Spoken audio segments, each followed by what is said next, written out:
आज दिनांक 15 सप्टेंबर रविवार रोजी दुपारी 12 वाजेच्या सुमारास बडगाव तालुक्यातील नूतन लोणपिराचे येथे विविध कार्यकारी सोसायटीची चेअरमन व व्हाईस चेअरमन पदाची निवडणूक प्रक्रिया पार पडली। नूतन लोणपिराचे विविध कार्यकारी सहकारी सोसायटीसह बोदर्डे, बोरनार, घुसर्डी ही 4 गावे मिळून सोसायटी आहे। एकूण 13 संचालकांसह सोसायटीची निवडणूक प्रक्रिया पार पडली। या निवडणुकीत बोदर्डे येथील कृषी सेवा केंद्र बडगाव तालुका अध्यक्ष दीपक पाटील यांची चेअरमन पदी तर घुसर्डी येथील विठ्ठल सोनजी पाटील यांची व्हाईस चेअरमन पदी निवड करण्यात आली। यावेळी निवडणूक निर्णय अधिकारी भाऊसाहेब महाले व प्रेमसिंग पाटील यांनी कामकाज पाहिले।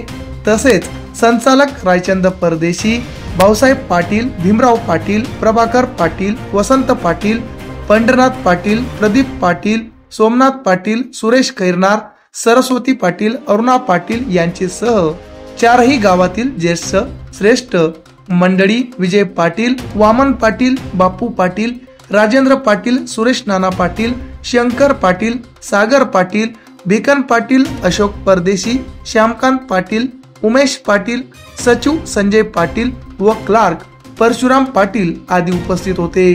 चेअरमन दीपक पाटील यांनी सूत्रसंचालन करत सर्वांचे आभार मानले। आमच्या चॅनलला लाईक करा, सबस्क्राईब करा, बेल आयकॉनवर क्लिक करा आणि शेअर करायला विसरू नका।